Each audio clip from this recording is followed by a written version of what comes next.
Assalamualaikum dan salam keluarga Malaysia. Berita perdana edisi 9 November 2022, saya Faris Izzat Syahrudin. Dan saya Hazel Desmond. Kita ikuti paparan utama malam ini.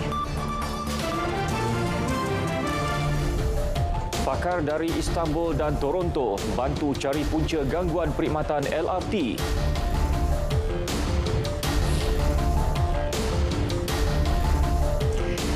Rakyat diingatkan jangan terperangkap helah pembangkang.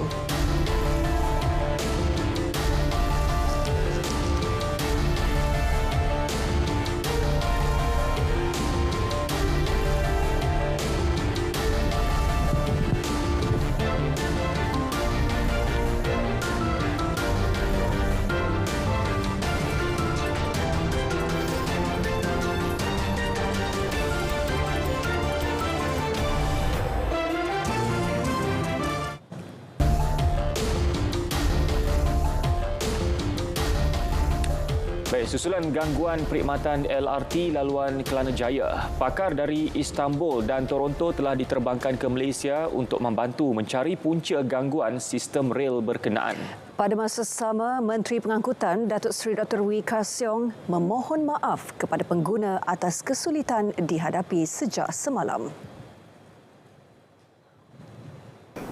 Satu badan bebas telah dilantik, untuk mengatasi selain daripada perkhidmatan daripada OEM, pakar-pakar pada OEM daripada Toronto, Thales Group untuk datang ke sini, dan mereka juga mengebelengkan tenaga daripada Istanbul. Jadi kedua-dua telah sehari dua mereka berada di sini, dan sudah pastinya tugas mereka ialah menapasti di manakah kesilapan ataupun kerosakan sistem yang berlaku. Sanubari saya bersimpati, rasa kesal apa yang berlaku. Walaupun pihak pelaksana telah mohon maaf, saya rasa pun saya tumpanglah mengatakan rasa kurang selesa saya. Kalau perlu, mohon maaf juga walaupun saya tidak dipertanggungjawabkan sepenuhnya kerana ini bukan syarikat milik MOT.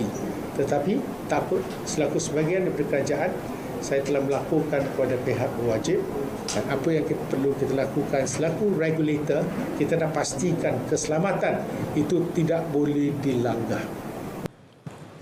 Beliau berkata demikian selepas majlis ramah mesra bersama Perdana Menteri di Kompleks Balai Orang Ramai di Taman Suria Air Hitam.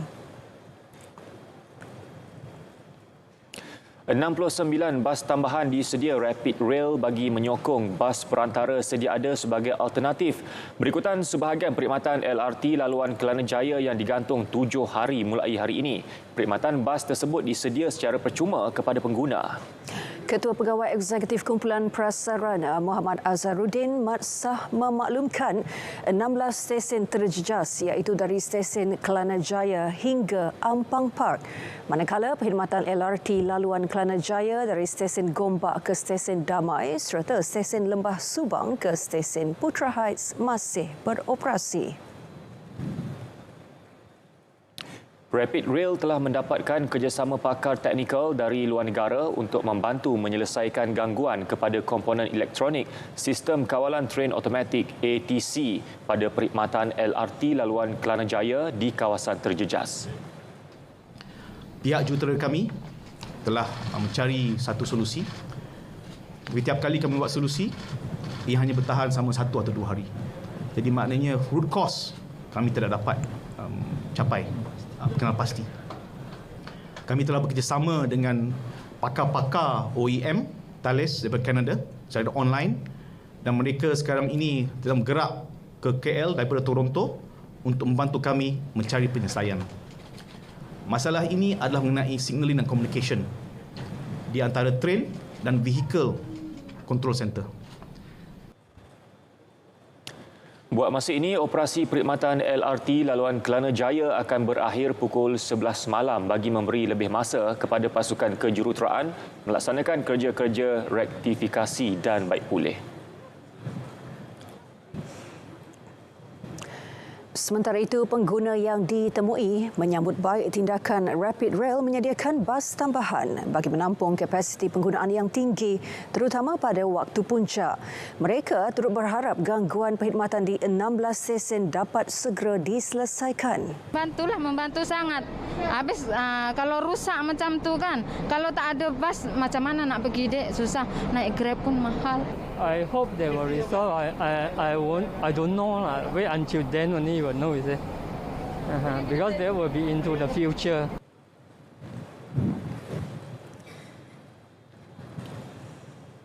Perdana Menteri Datuk Seri Ismail Sabri Yaakob mengingatkan rakyat supaya tidak terpengaruh dengan taktik pembangkang meletakkan calon Melayu mewakili parti mereka dalam PRU 15. Tegasnya, taktik itu hanya bertujuan mengelirukan pengundi untuk meraih sokongan.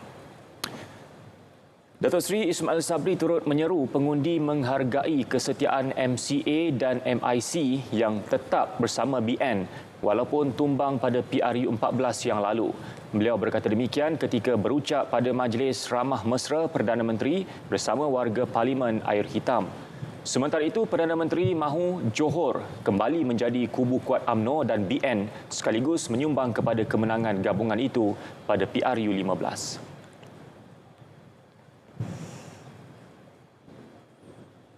Sementara itu, mengulas kenyataan Khairi yang menyuarakan hasrat untuk memimpin UMNO dan seterusnya menjadi Perdana Menteri satu hari nanti.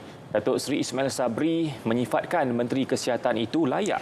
Tambah beliau, apa yang diperlukan adalah mendapatkan sokongan daripada parti dan BN serta menang pada pilihan raya umum pada satu masa nanti. Dan memang dia layak untuk menjadi PM akan datang. Kalau kita menang dalam pilihan raya, dapat sokongan daripada parti, tentu saja KJ salah seorang yang layak untuk diangkat menjadi Perdana Menteri satu masa nanti. Terdahulu, Perdana Menteri menghadap Sultan Johor, Sultan Ibrahim almarhum Sultan Iskandar di kediaman baginda.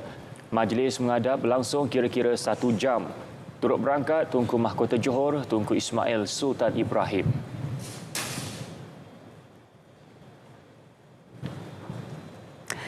Walaupun terkilan tidak dicalonkan, namun perasaan itu diketepikan penyandang kerusi Parlimen Ketereh Tan Sri Anwar Musa untuk turun berkempen membantu muka-muka baharu yang ditampilkan parti BN. Menurut beliau, calon baharu perlu diberi peluang memegang kepimpinan sekaligus memberi nafas segar dalam pentadbiran. BN yang menawarkan calon baru paling ramai 80%. Yang terdekat pun hanya 60%. Sebab BN menawarkan 80% calon-calon baru. Sebagian besarnya adalah muda dan saya fikir ini for the future. Ada satu pendekatan yang baik. Jadi setengah calon baru ni mungkin dilihat macam disadvantage sebab mereka baru. Tapi kalau saya looking back, saya jadi calon waktu umur saya 28 tahun. Dan saya boleh beri khidmat yang lama dan dapat kumpul pengalaman. Tambah beliau, bagaimanapun niat perlu diperbetulkan untuk memastikan khidmat masyarakat terus diberikan. Beliau berkata demikian selepas meluangkan masa beramah mesra bersama jentera PDM Felda Lurah Belut di Bentong.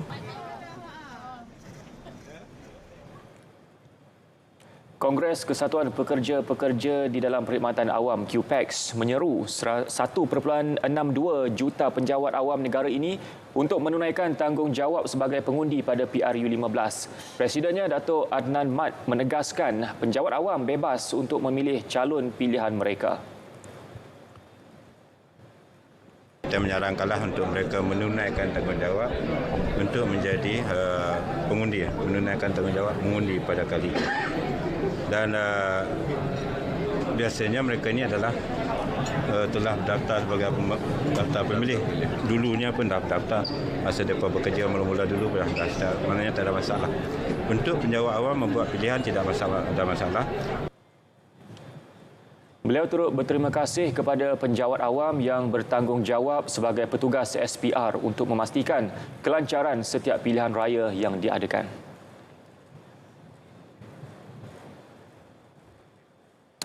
Kesesakan jalan keluar masuk, isu pajakan tanah dan sampah sarap menjadi antara masalah utama yang dibangkitkan masyarakat Cina di Sungai Buloh. Tinjauan RTM mendapati kebanyakan masyarakat Cina yang bekerja sebagai peniaga mahu tindakan segera diambil bagi memastikan kesejahteraan penduduk setempat. Mohan Cina Sami ada laporannya.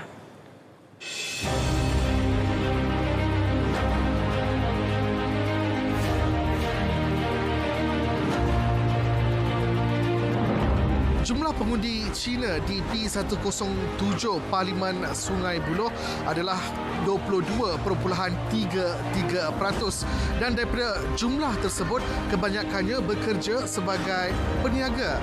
Dalam tinjauan RTM hari ini di sekitar kawasan Sungai Buloh, mereka juga mempunyai masalah-masalah tertentu yang perlu diberikan perhatian oleh bakal wakil rakyat selepas PRU 15. Mari kita dengar apa masalah mereka. Kereta jam, jalan tak dapat, lu tengok ni jalan langsung tak ada orang jaga. Laki fikir lepes sikit, rumah mola, sini kerja memang semua ada, rumah tak ada, semua pun sewa. Itu longkang-longkang, macam nak pergi tengok sana, semua sangkut lah. Sampah banyak, lagi sungai sana semput, kotor-kotor semua penuh lah kan. Ini sewa biar tanah banyak mahal. Itu anak sudah besar sama keluarga cari atau anak atau milih mau sewa bang. Tapi itu orang tu rumah sewa tu bang sikit-sikit sudah makan HP. Sekarang itu tanah banyak mahal apa macam payah. Tak ada bang payah mah orang tu mah dia makan bentara cukup mau tengok tu sama orang tu pun mau tengok tu. Sekarang ini sudah okey, boleh tolong saya Sungai Buloh. Saya mesti panggil orang sama mesti mau support dia. Saya kerja hari di kampung banyak sudah GM kereta. Kalau ada apa macam banyak susah lah GM. Kereta GM, saya cucu pun sekolah.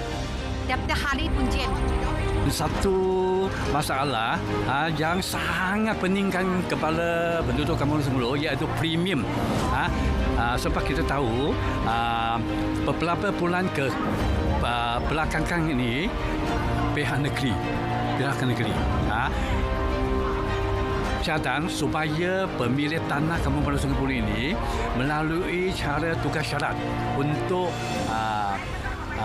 legalize itu tanah di Kampung Sungai Buloh. Tapi sungguh pun kelulusan sudah dapati, tapi itu premium yang terlalu tinggi, luar kemampuan penduduk kita. Itu merupakan antara masalah yang dihadapi oleh masyarakat Cina di kawasan Sungai Buloh ini. Apa yang pasti, PRU 15 ini akan memberikan jawapan siapakah wakil rakyat di kawasan P107 Sungai Buloh yang mampu memberikan perkhidmatan yang terbaik kepada semua masyarakat di kawasan Sungai Buloh ini dalam mengatasi masalah-masalah yang berlaku di kawasan ini. Mohan Cina Sami, RTM.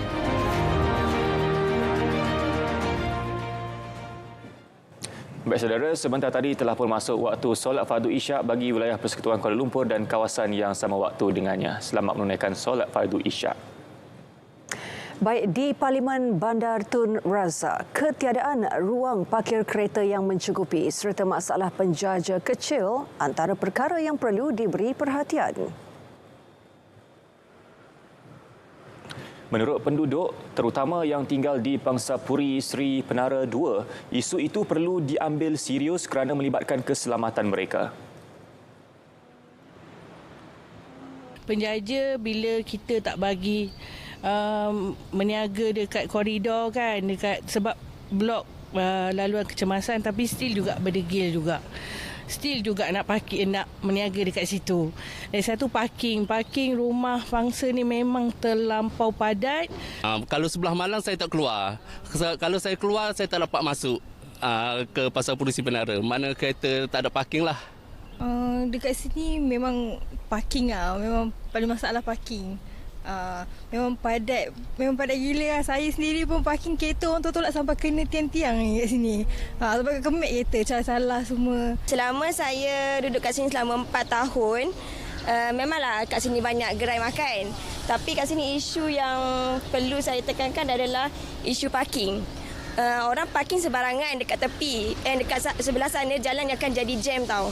Jadi menyebabkan macam-macam perkara boleh berlaku, kemalangan yang tak dapat dijangkakan.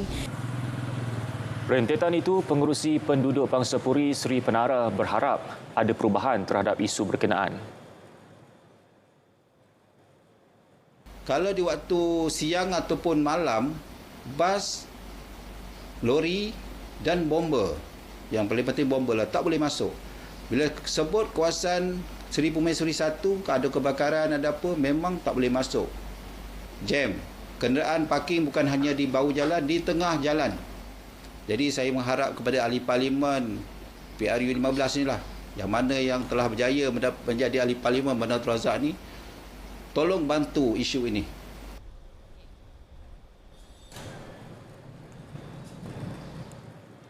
Calon veteran daripada Barisan Nasional, Tengku Razali Hamzah mencuri tumpuan apabila turut menggunakan TikTok untuk berkempen bagi PRU 15. Perkembangan globalisasi yang memperlihat kewujudan pelbagai platform media sosial dimanfaatkan sepenuhnya Tengku Razali.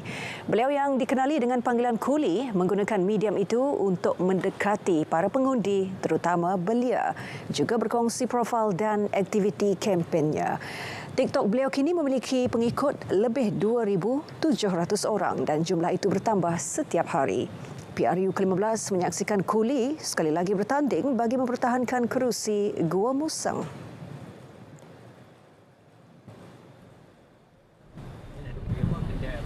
Sementara itu, di Parlimen Kangar, calon BN Datuk Dr. Fatul Bari Mat Yahya berkata kewujudan persiaran makanan bintung membolehkan peniaga-peniaga kecil menjana pendapatan dan meningkatkan taraf hidup keluarga. Beliau ditemui ketika mengadakan sesi ramah mesra dan ziarah kasih sekitar kampung Wang Ulu dan persiaran makanan bintung. Calon BN Kubang Pasu Datuk Hasmuni Hassan menyantuni golongan peniaga dan orang ramai yang membeli belah di kawasan Pekan Changlun. Beliau berharap pembangunan industri terutama di zon sempadan ekonomi khas SBEZ di Bukit Kayu Hitam yang terhenti dapat diteruskan bagi membantu golongan belia dan tidak lagi perlu berhijrah ke tempat lain. Sementara itu, calon bebas bagi kerusi Parlimen Alor-Star Sofan Feroza Mat Yusof meluangkan masa berkunjung ke Medan Selera Alor Merah. Rata-rata pengunjung kelihatan tenang menerima kedatangan calon yang bertanding pada PRU ke-15 kali ini sekaligus menunjukkan kematangan dan amalan demokrasi terus subur di negara ini. Calon BN Tanjung Malim, Datuk Dr. Ma Hang Sun menjelaskan kepelbagaian budaya yang terdapat di kawasan berkenaan dapat mewujudkan perpaduan dalam kalangan masyarakat. Justru usaha menambah baik fasiliti awam, kesihatan dan kebudayaan terus menjadi tumpuan. Calon muka baharu Perikatan Nasional Kota Tinggi Rizwan Rasman terus aktif berkempen secara fizikal dan media sosial. Beliau ditemui selepas mengadakan lawatan ke rumah penduduk, mengambil pendekatan kempen lebih menarik terutama meraih undi golongan muda. Di Parlimen Miri, calon gabungan Parti Sarawak GPS Jeffrey Fang bertemu dengan penduduk di Kampung Pasir Lutong dan menghadiri program Jelajah Sihat Sarawakku di Surau Lama Senadin Jaya Miri. Sementara itu, calon PKR Chiu Chun Man tidak ketinggalan meluangkan masa bertemu dengan pengundi di sekitar pusat komersial Mors Jaya Miri sambil mengagihkan poster kepada penduduk. Calon Parti Sarawak Bersatu Datuk Lawrence Lai turut aktif turun padang selain menjadikannya sebagai hantaran utama di laman Facebook.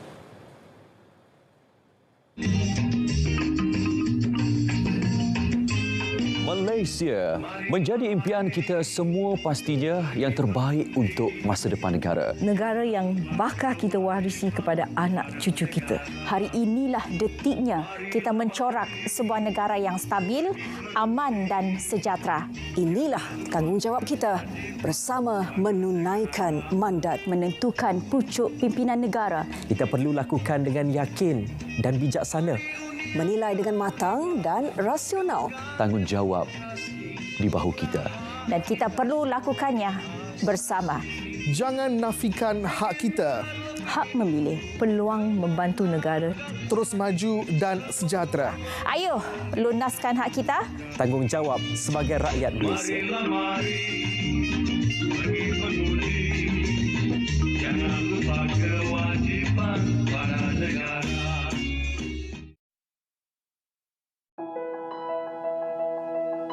Kekal berjuang, jiwa membara. Kita harung arus kita daki puncak jaya.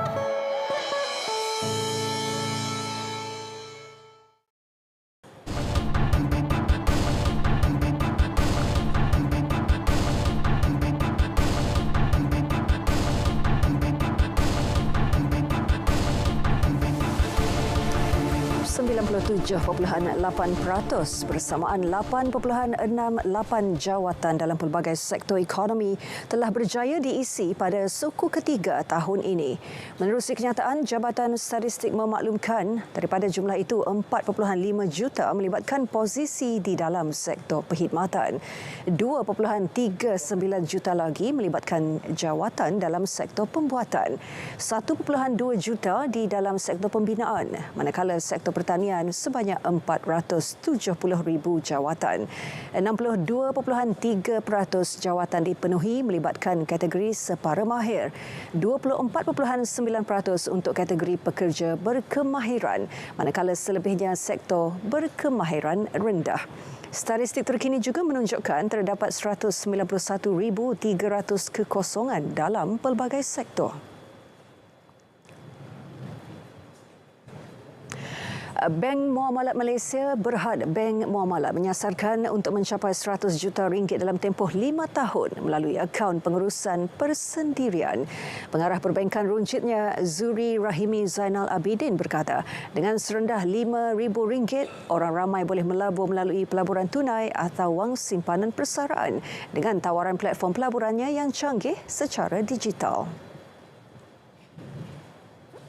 Jika kita melihat kepada private managed account, sebelum ini ianya hanya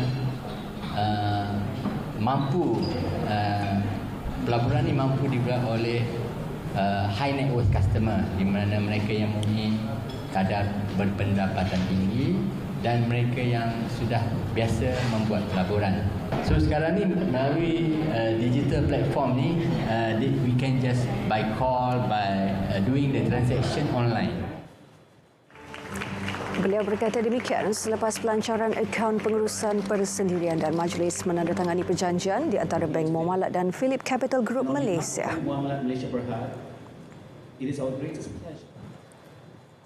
FGV Holdings Berhad memeterai perjanjian kerjasama dengan Bank Simpanan Nasional BSN melancarkan pembiayaan patuh syariah khusus bagi tujuan umrah dan haji.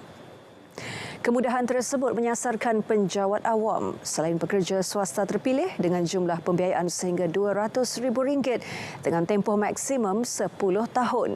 Perjanjian ditandatangani Ketua Pegawai Eksekutif Felda Travel, Amirul Hadi Azlan, manakala BSN diwakili Ketua Perbankan Runcit Nur Ainah Muhammad Zakwan. Felda Travel merupakan anak syarikat milik sepenuhnya FGV Holdings Berhad. Permintaan pakej umrah dan haji meningkat setelah tergendala 2 tahun akibat pandemik.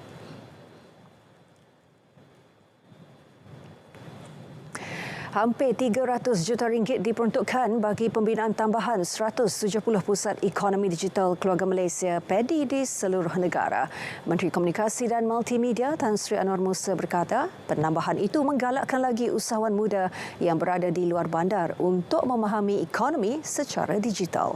Menurut beliau, kerjasama Perbadanan Ekonomi Digital Malaysia MDEC turut dilaksanakan bagi menyusun program dan pengisian yang aktif dalam menggalakkan perkembangan platform e-dagang.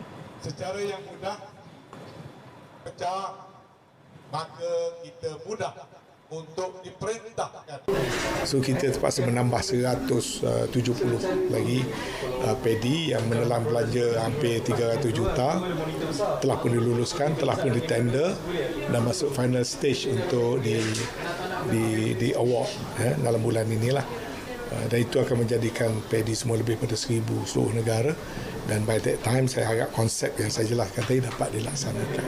Jadi MDEC ada peranan secara langsung menyusun Beliau berkata demikian selepas menghadiri program penyerahan peranti komuniti Paddy Felda Lurah Bilut Bentong. Baik, seperti biasa, setiap Rabu kita ikuti harga runcit petrol dan diesel mingguan berkuat kuasa tengah malam ini hingga 16 November.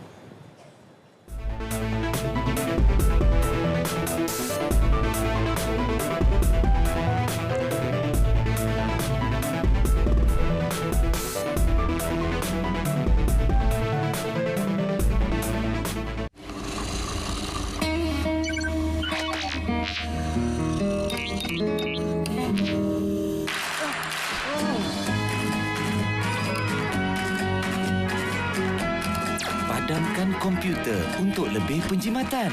Satu lagi idea bernas untuk anda. Bertemu kembali. Golongan muda berusia 18 hingga 39 tahun memiliki pengaruh signifikan dalam menentukan keputusan PRU 15, memandangkan lebih 50% daripada keseluruhan 21.1 juta pemilih berdaftar terdiri daripada kelompok berkenaan. Untuk itu, mahu tidak mahu, suara mereka perlu benar-benar didengar calon dan parti bertanding bagi memastikan kemenangan dalam PRU kali ini. Wartawan Jasmaidi Arif menyelami aspirasi pengundi muda di kawasan Parlimen Larut, Perak.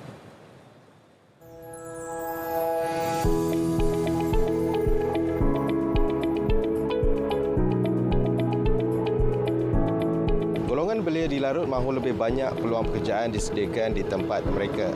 Kawasan Larut yang kecil menyebabkan peluang pekerjaan sangat terhad. Situasi ini memaksa ramai anak muda Larut berhijrah ke bandar-bandar besar seperti Ipoh untuk menjana pendapatan. Malah ada yang mencari pekerjaan sehingga ke luar negeri Perak.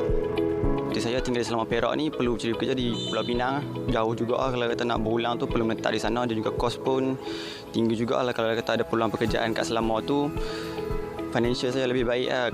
Yang penting meningkatkan peluang pekerjaan kepada orang-orang muda macam saya ni. Saya harap macam peluang-peluang pekerjaan tu lagi banyak lah, lagi meluas lah bagi saya. Penyediaan kemudahan untuk anak muda menjadi usahawan merupakan langkah segera yang harus diberi tumpuan wakil rakyat. Buat permulaan, latihan bagi memberi pendedahan dan memperkasa kemahiran keusahawanan sangat diperlukan. Strategi ini berupaya memacu pembangunan ekonomi setempat, seterusnya meningkatkan kualiti hidup penduduknya.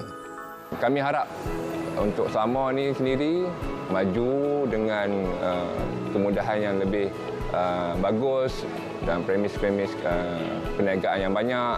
Mungkin kita boleh fokus pada sektor pelancongan. Parlimen Larut merekodkan 65,719 pemilih berdaftar bagi PRU ke-15. 3,913 daripadanya berusia 18 hingga 21 tahun. PRU ke-15 mencatat sejarah baharu. Berikut pelaksanaan undi 18 yang menyaksikan kelayakan umur pemilihan diturunkan daripada 21 tahun kepada 18 tahun. Berdasarkan rekod SPR, pengundi berusia 18 hingga 20 tahun berjumlah hampir 1.4 juta orang. Pendaftaran pemilih dilaksana secara automatik. Timbul persoalan, adakah mereka tahu tentang kepentingan mengundi? Saya tahu daripada berita. Nak menentukan siapa yang untuk menjaga keamanan negara kita demi masa depan kita lah. Kalau tadi saya tak mengundi, umur 27 pula baru boleh mengundi. Salah satu undi tu boleh mengubah masa depan kita. Anak muda di Larut memiliki harapan-harapan besar untuk masa depan mereka. Wakil rakyat yang dipilih memikul tanggungjawab berat untuk memastikan impian mereka menjadi kenyataan. Janji perlu ditunaikan. #MyPRU ke-15, #Berita RTM, Jasmaidi Arif, RTM.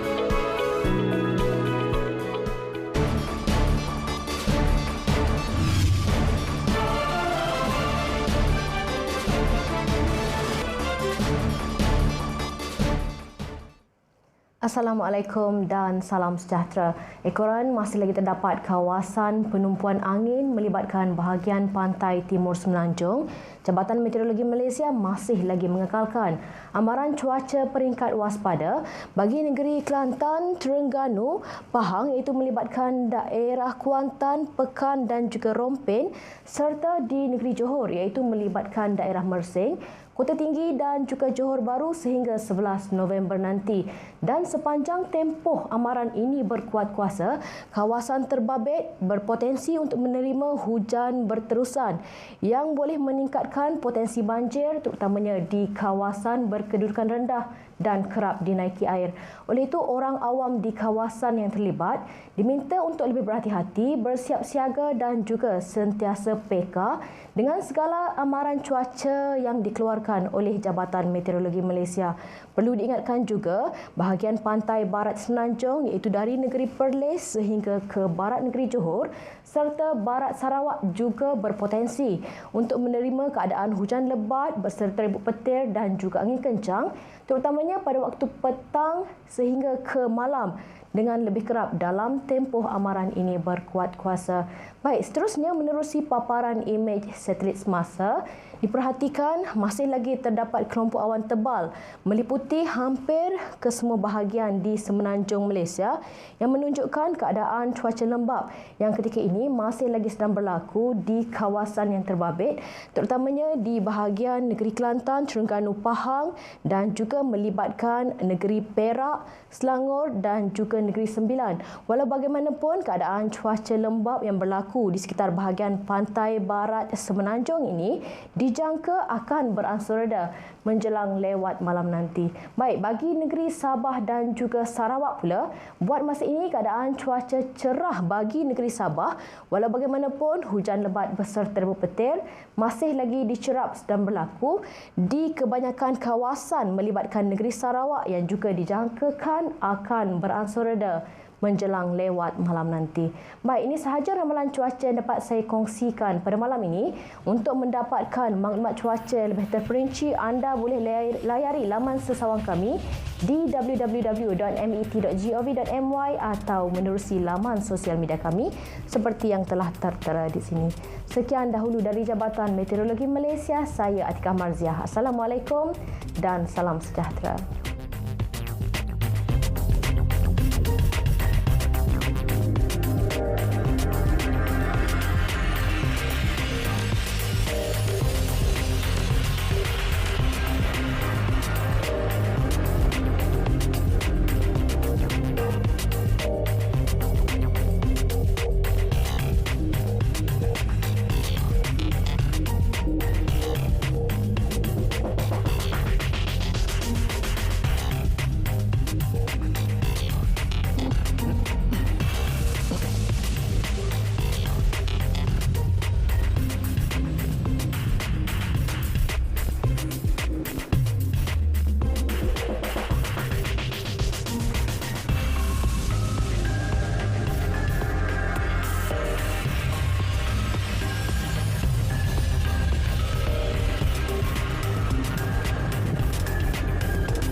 Baik, seterusnya untuk pengamat sukan kita akan bersama dengan Syairul. Syairul, teruskan.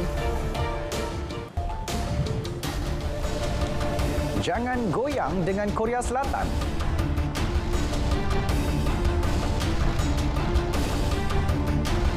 FAM tagih sentuhan ajaib Solin.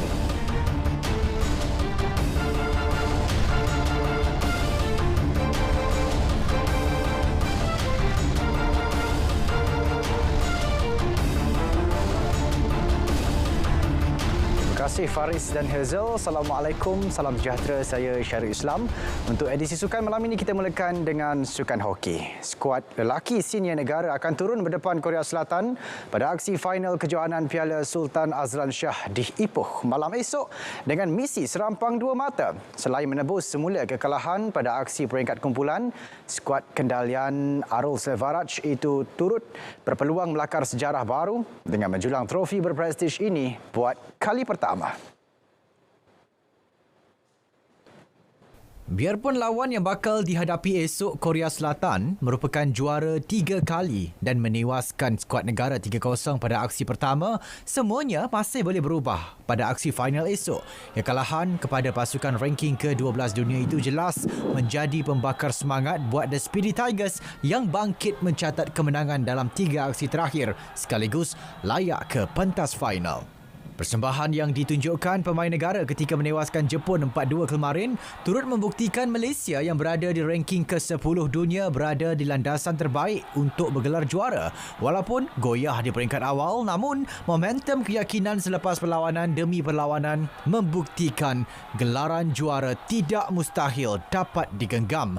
Kali terakhir Malaysia mara ke final ialah pada edisi 2014, namun ketika itu tumpas 3-8 kepada Australia.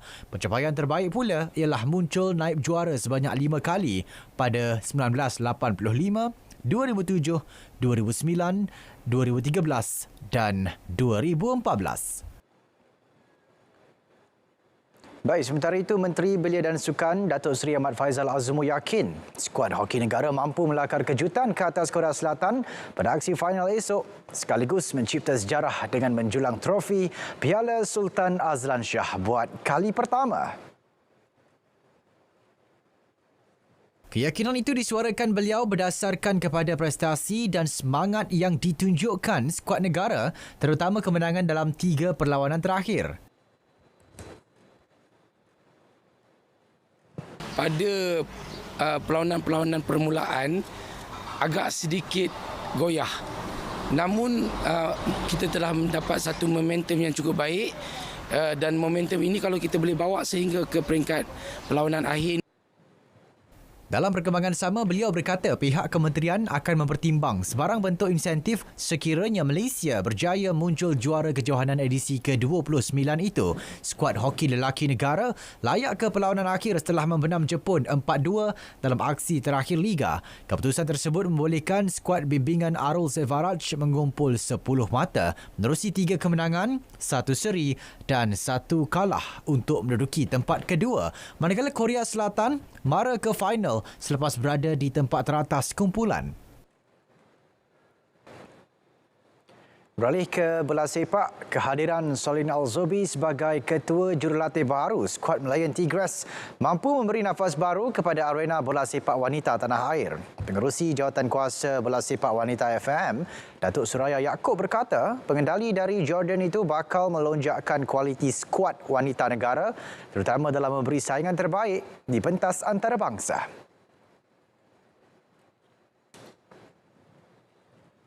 Dalam satu kenyataan, Datuk Suraya menjelaskan langkah terbaru ini dapat merancakkan lagi minat remaja perempuan dan wanita menceburi sukan bola sepak sekaligus menambahkan lagi kelompok pemain yang berbakat dan berpotensi. Ia juga satu langkah yang tepat oleh FAM untuk mengambil jurulatih dari luar negara selepas Malaysia hanya menggunakan jurulatih tempatan dalam beberapa tahun kebelakangan ini. Isnin lalu, FAM mengumumkan pelantikan Solin sebagai ketua jurulatih baru skuad wanita kebangsaan. Solin yang ketika ini ketua unit bola sepak wanita dan penolong pengarah teknikal di Persatuan Bola Sepak Jordan akan mula melapor diri di FAM pada 1 Disember depan. Beliau juga akan menggalas tugas sebagai Ketua Unit Wanita FAM bagi merancang program berkaitan bola sepak wanita di negara ini. Sementara itu, skuad Melayan Tigres akan menyertai beberapa kejohanan tahun depan.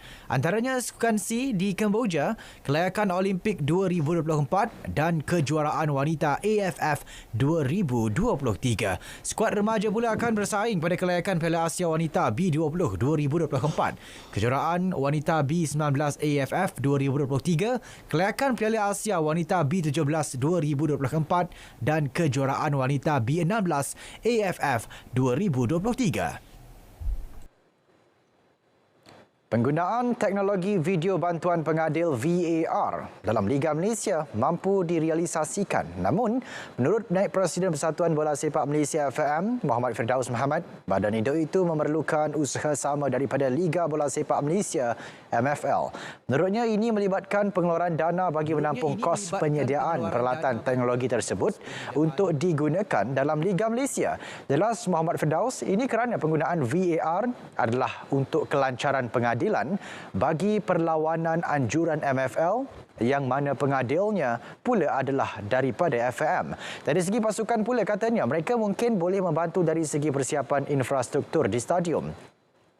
Muhammad Firdaus bagaimanapun berkata pemeriksaan perlu dilakukan di semua stadium bagi memastikan tahap kesediaan venue agar sistem itu dapat dilaksanakan dengan baik. Pada Selasa, FAM menyatakan kesediaan untuk memperkenalkan sistem VAR dalam Liga Malaysia 2023 dengan Piala FA dan Piala Malaysia dipilih sebagai medan percubaan. Namun ia tertakluk kepada perlawanan tertentu seperti peringkat separuh akhir dan akhir. Menjelang aksi kedua suku akhir Piala Malaysia Jumaat ini, di atas kertas segalanya mungkin sudah mustahil buat Kelantan FC untuk layak ke pusingan seterusnya. Namun demi maruah dan reputasi, The Red Warriors akan tetap cuba memberi kesukaran kepada Johor Darul Takzim JDT di Stadium Sultan Ibrahim. Pemain pertahanan Abdul Latif Suhaimi mengakui kekalahan 0-3 pada aksi pertama di laman sendiri sudah pasti mengecewakan. Namun, hakikatnya JDT memang berada dalam kelas tersendiri. Tambahnya, pemain Kelantan telah memberi segala yang termampu demi penyokong setia mereka dan semangat itu tidak akan berubah apabila berkunjung ke JDT bagi aksi kedua Jumaat ini. Meskipun kelebihan berpihak kepada JDT, Abdul Latif menjelaskan dia dan rakan sepasukan tidak akan berputus asa kerana percaya peluang mereka masih ada. Ujarnya lagi, seandainya malam itu bukan milik Kelantan, dia percaya semua pemain The Red Warriors tetap mahu merobek gawang skuad Harimau Selatan di hadapan penyokong mereka sendiri. Dalam perlawanan Sabtu lalu, JDT membawa bekalan selesa melalui gol Bergson Da Silva, Syafiq Ahmad dan Leandro Velasquez. Baik, ini pula mengenai Kelab Bola Sepak Johor Darul Takzim JDT yang akan berkolaborasi bersama Kelab Sukan Elektronik E-Sukan Tempatan GBX Esports bagi memeriahkan lagi arena sukan tersebut. Pasukan yang dikenali sebagai JDT GBX Esports itu akan menyertai kejohanan domestik dan antarabangsa termasuk kejohanan FIFA E-Club Series 2023 dan E-Football International Cup. Pasukan JDT GBX Esports dijadual menyertai kejohanan FIFA E-Club Series 2023 bermula 17 November ini sehingga 12 Mei tahun depan. Kejohanan ini merupakan peringkat saringan bagi kejohanan utama FIFA E-Club World Cup 2023. Kejohanan FIFA E-Club World Cup 2023 menawarkan jumlah hadiah keseluruhan sebanyak 1.4 juta ringgit. JDT GBX Esports akan menampilkan pemain terbaik kategori e-sukan FIFA di rantau ini bagi musim 2022-2023.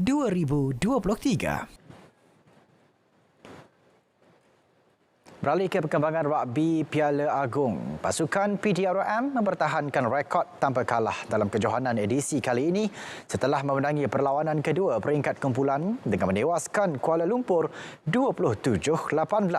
Pada aksi tersebut, PDRM bermula baik pada separuh masa pertama dengan gabungan berbahaya Fazrin Noor dan Sofian Kamil di posisi scrum half dan fly half berjaya mengemudi pasukan mereka. Kuala Lumpur cuba bangkit pada separuh masa kedua dengan 1 penalti dan 2 try. Namun ia belum cukup menghalang PDRM daripada mencatat kemenangan. Meskipun menang, Ketua Jurulatih PDRM Sarjan Syahril Azri Abdul Raub masih kurang berpuas hati dengan persembahan anak buahnya. Kalau kita tengok tadi daripada game tadi, kita baru dalam 50 ke 60% je chemistry antara player satu player ke satu player. Yang lain masih tercari-cari lagi. Selepas ini, PDRM akan menentang Perlis pada aksi ketiga peringkat kumpulan. Baik, kita beralih ke perkembangan tenis. Pemain remaja Amerika Syarikat Brandon Nakashima menewaskan Matteo Arnoldi dari Itali dalam pertarungan sengit 24, 4-3, 4-3, 3-4 dan 4-2 pada aksi peringkat kumpulan kejohanan akhir Next Gen ATP di Milan, Itali. Turun selaku pilihan keempat, Nakashima bagaimanapun dipaksa bekerja keras sebelum mengatasi tentangan Arnaldi yang merupakan pilihan ke-9. Beraksi di hadapan penyokong sendiri, Arnaldi 21 tahun bangkit memenangi set keempat untuk menyamakan kedudukan 2-2 sekaligus memaksa permainan ditentukan ke set kelima. Bagaimanapun Nakashima yang juga berusia 21 tahun kembali mengekalkan ketenangan untuk mendominasi set kelima sekaligus memulakan kempen peringkat kumpulan dengan kemenangan.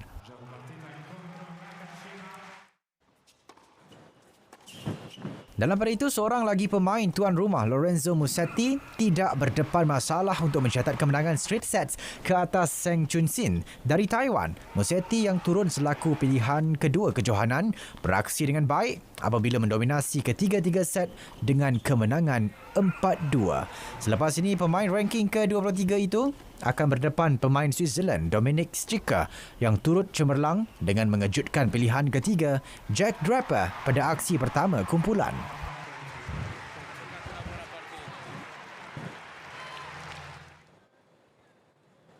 Saudara, paparan itu mengakhiri edisi Sukan 9 November 2022. Saya Syarul Islam. Assalamualaikum. Salam sukan untuk semua. DM Piala Malaysia 2022, semangat perjuangan terus diledakkan dalam memburu Piala Terpulung Bola Sepak Malaysia.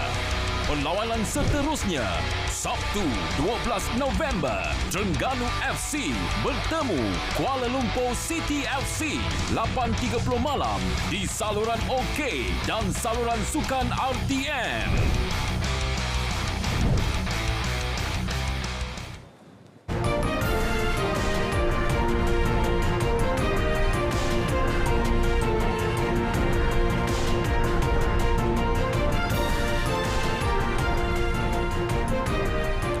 Kemboja kini dalam peringkat akhir persiapan sempena sidang kemuncak ASEAN yang bermula esok hingga Ahad.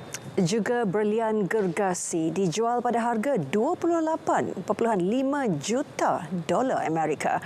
Kita saksikan rangkuman berita luar negara.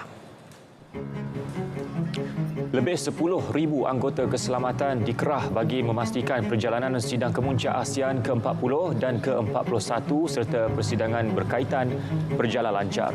Malah aspek keselamatan di ibu negaranya turut diperketat. Antara sidang kemuncak berkaitan yang bakal berlangsung adalah sidang kemuncak ASEAN China, sidang kemuncak ASEAN Jepun, sidang kemuncak ASEAN Korea Selatan dan sidang kemuncak ASEAN Campur 3 ke-25. Pemimpin dari negara Asia dan serantau termasuk Presiden Amerika Syarikat Joe Biden dijangka hadir.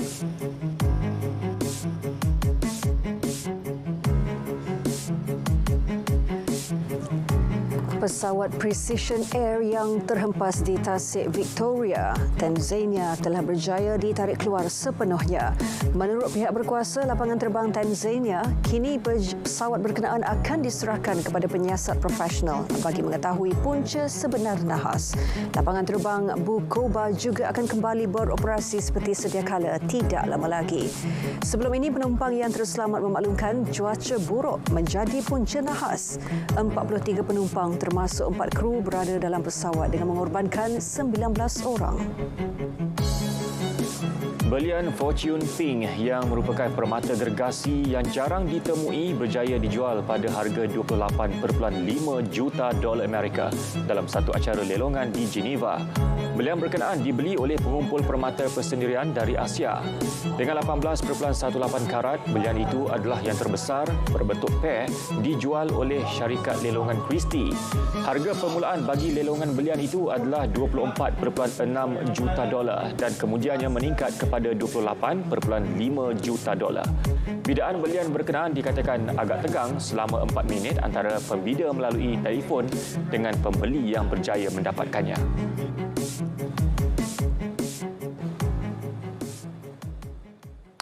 PRU 15 menyaksikan ramai calon wanita diketengahkan untuk bertanding di kerusi Parlimen mewakili Kelantan. Dan ini membuktikan politik kini bersifat lebih matang serta tidak wujud sifat pilih kasih dalam pemilihan calon. Ya, pengundi juga dilihat semakin terbuka untuk menerima calon wanita yang menjadi wakil rakyat mereka. Atika Makhtar ada laporannya. Sebab dulu YB Jate, dulu ni kita tukar YB Tino pula ke. Jadi kita tengok setara mana calon YB Tino tu deh untuk tahun ni lah deh. Saya rasa di Jeli ni pun golongan wanita paling ramai lah. Kalau orang wanita ni rajin bekerja. Pengundi wanita ni di Jeli ni kalau kira tu dalam 40%. Bagi pemerhati politik, Dr. Muhammad Nazri Muhammad Noor, penamaan calon wanita harus dilihat dari sudut positif kerana kedudukan wanita hari ini dilihat lebih berdaya saing. Kita faham bahawa golongan wanita pada hari ini bukan sekadar pelengkap, bukan sekadar jentera tapi juga pemimpin. Jadi dengan ada sifat yang lebih feminin, maka kita ada imbangan daripada sudut kita memahami sesebuah isu, melaksanakan dasar yang lebih cakna dan juga representatif dengan semua gender yang berada di Malaysia agar dasar itu lebih terangkum dan lebih meluas. Parlimen P030 Jeli merupakan antara kawasan Parlimen Kelantan yang mempunyai calon wanita dan pastinya ia menjadi satu cabaran besar bagi calon BN Nur Wahida Patuan dalam perjuangannya sepanjang tempoh berkempen ini. Alhamdulillah lah, pada awal-awalnya memanglah kita tahu ramailah orang macam petikai ke Allah orang Tina jadi boleh jadi email ke bila keadaan seorang tercalon bersama dua lagi di Kelantan ni kerana anggap ni sebagai satu penghargaan wanita juga mampu untuk memimpin, mampu untuk jadi pemimpin, mampu untuk menjadi wakil rakyat yang baik. Keberadaan calon wanita bagi kawasan P030 Jeli ini tidak boleh dipandang ringan memandangkan hampir 29,600 merupakan pengundi yang terdiri daripada kaum wanita. Jika wanita mampu mempengaruhi orang lain dan jika wanita juga mampu memimpin sebuah parti politik, mengapa tidak? Wanita harus diberi peluang memainkan peranan sebagai pemimpin sekaligus memberi perubahan landscape politik di kawasan Jeli ini. Atika Makhtar untuk Berita RTM. Yakin dengan potensi pisang sebagai komoditi yang bernilai, Frederick Lalong Ngilo, 48 tahun dari Limbang, meneroka peluang itu. Terpilih mengikuti program Taman Kekal Pengeluaran Makanan TKPM di bawah Jabatan Pertanian sejak 2 tahun lalu. Kini dia berjaya membuktikan pisang sebagai tanaman kampung yang memberi hasil lumayan. Wartawan Dalini Jupar Ali ada laporannya. TKPM dicadangkan sebagai satu strategi di bawah Dasar Pertanian Negara Ketiga. Tujuannya menggalakkan pelaksanaan projek pertanian secara berskala besar dan komersial sejajar dengan salah satu objektifnya, menjadikan sektor pertanian nombor 1 negara. Hasil bimbingan sebagai peserta program TKPM di Pusat Latihan Pertanian Kubong Limbang, Frederick, kini memiliki kira-kira 2,000 pokok pisang yang telah mengeluarkan hasil. Projek ni bermula lebih kurang dalam tahun 2020 dan keluasannya adalah lebih kurang 8 ekar. Dan projek ini kita panggil lot 1, nombor 1 adalah dihaskan untuk projek tanaman pisang. Selain pisang, nangka madu, tanaman sampingan yang turut diusahakannya. Konsep TKPM melibatkan kerjasama kerajaan persekutuan, negeri dan pengusaha. Kerajaan negeri bersetuju menyediakan tanah dan digazetkan sebagai projek TKPM. Manakala kerajaan persekutuan menyediakan infrastruktur asas dan pengurusan di bawah Jabatan Pertanian. Memang kita mendapat bimbingan daripada Jabatan Pertanian, terutama sekali mereka memberi bantuan daripada subsidi, pelbagai subsidi daripada benih, daripada baja, bahkan juga kita menghadiri kursus-kursus yang mereka telah sediakan kepada peserta lah. Selain pasaran tempatan, negara Brunei Darussalam mencari pengeksport utama pisang. Pengeluaran pisang sekitar 500 hingga 700 kilogram sebulan, namun jumlah itu masih belum dapat menampung permintaan semasa. Pisang ini mendapat pasaran yang begitu tinggi, jadi kita mencadangkan agar keseluruhan daripada tanah ini kita guna untuk tanam pisang yang mendapat sambutan ataupun pasaran yang begitu menggalakkan. Saya berterima kasih kepada kerajaan negeri kerana telah memberi peluang kepada saya untuk mengikuti program TKPM, iaitu Taman Kekal Pengeluaran Makanan yang ada di stesen pertanian di Kubong ini. Melalui TKPM, peserta berjaya mendapat manfaat program yang dilaksanakan, khususnya meningkatkan pendapatan petani sekurang-kurangnya RM4,000 sebulan. Baik, berbudi kepada tanah dapatlah hasil. Dan siapa sangka tanaman kampung seperti pisang mempunyai nilai komersial yang sangat tinggi. Di bawah program TKPM bukan sahaja memberi manfaat kepada para pesertanya, bahkan berupaya memperkasa sektor pertanian negara. Dan ini Juparali, RTM.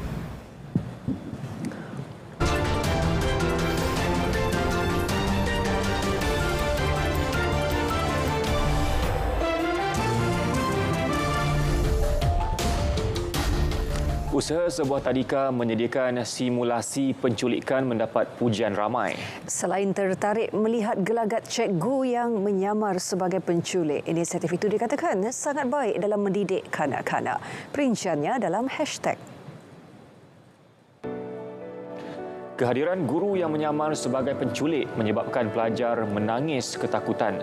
Namun difahamkan satu taklimat diberi kepada mereka selepas simulasi penculikan itu tamat. Video tersebut menerima lebih 25 juta tontonan dan ramai yang menyokong sepenuhnya usaha yang dilakukan itu.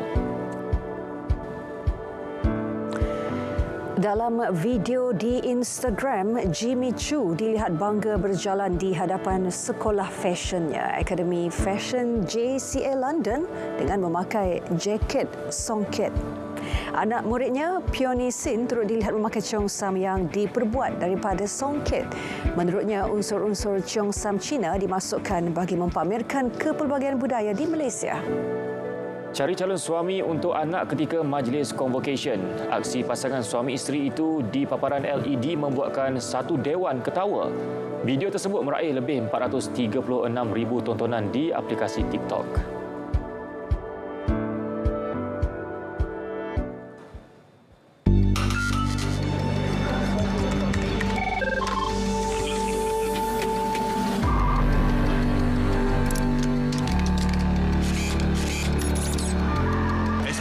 Telah menetapkan tarikh-tarikh penting seperti berikut.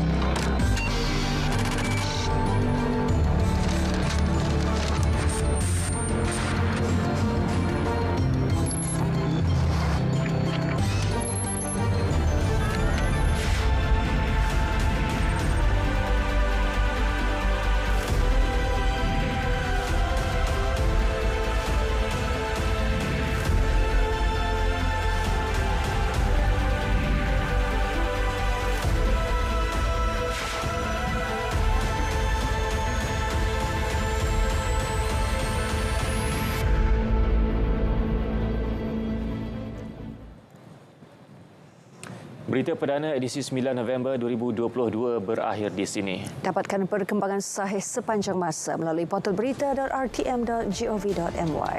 Yang sahih di RTM. #MyPRU15. Assalamualaikum. Salam keluarga Malaysia.